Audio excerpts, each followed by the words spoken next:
Kimora Hodges now charged with felony murder in the death of a little boy who was about to turn 2 years old. Roseville police say the 21-year-old Hodges was babysitting the boy named Kyrie when she called his mother to say he wasn't acting normally. He was rushed to the hospital where doctors determined he had severe head trauma. Detectives say Hodges confessed to hurting the boy. Roseville, Michigan. The year was 2022. Kyrie was 22 months old. I want you to hold that number in your mind before anything else is said. 22 months, not 2 years, not a toddler in the way we usually use the word. 22 months is a specific heartbeat. It is a developmental stage where the world is felt but not yet explained.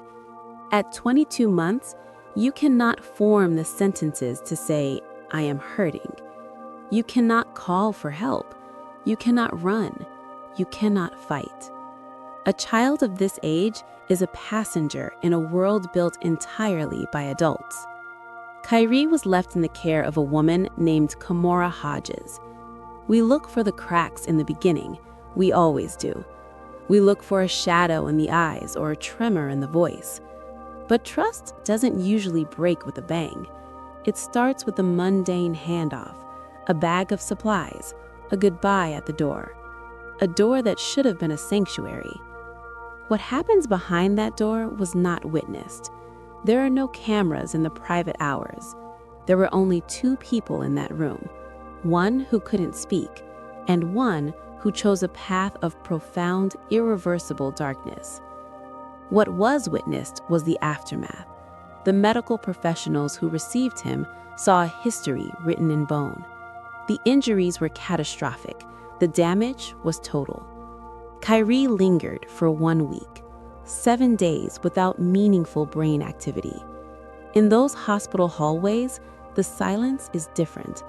It is the silence of experts who have seen the impossible. Every physician reached the same conclusion without a flicker of doubt. These were not accidents. Physics does not lie.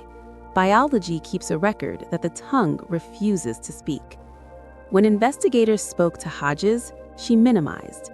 She offered stories that the evidence dismantled piece by piece. It wasn't a matter of interpretation. It was a flat contradiction.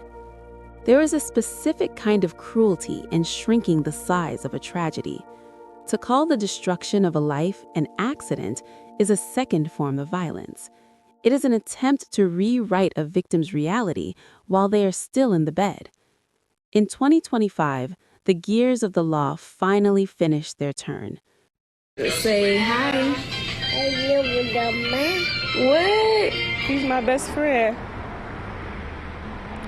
He just have a type of energy where you come around him, you automatically feels better. On Tuesday, Taylor Starks told us about the brutal beating of her 1-year-old son Kyrie at the hands of a trusted friend and babysitter. She threw my son into the wall and shook him up pretty bad, but they said that's just a bit of what she did to him. I'm so hurt that she did this to me. And I would have never done this to her and her baby. I would have never hurt her. 3 years after Kyrie's last breath, Kimora Hodges was convicted of felony murder. Her sentence? Life without the possibility of parole, plus 15 to 40 years for the abuse. 3 years of legal process. That is longer than Kyrie was alive. On count 2, the felony murder, you are sentenced to the Department of Corrections for a period of life. Yeah, I'm gonna come to you. The prosecution spoke of one principle: protection. Not just punishment for the past, but a wall built for the future. An obligation to ensure she would never be the decider of a child's world again. The family spoke of the void, the shape of the room in the hole. They spoke of what it means to hand over your heart and have it returned broken. You come around him, you automatically feels better. I'm so hurt that she did this to me. And I would have never done this to her and her baby. I would have never hurt her. We outsource our safety every day. We have to. We believe that people are inherently protective of the small. But there is no test for the darkness that lives inside a person.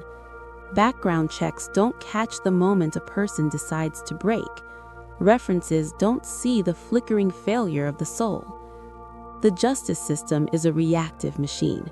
It only arrives when it's too late. It cannot reach back to that morning and stop the handoff. It can only tally the cost once the debt has been paid in blood. We say a case is closed, but that is a lie. It stays open in the quiet of a home where a boy should be growing. It stays open in the minds of the doctors who couldn't save him. There is a weight to the word never. Never again for her. Never again for him. In the end, we are left with the number we started with, 22 months. A story that ended before the protagonist could learn to tell it. Kyrie did not survive the week. The sentence was life. The loss was absolute, and the silence remains.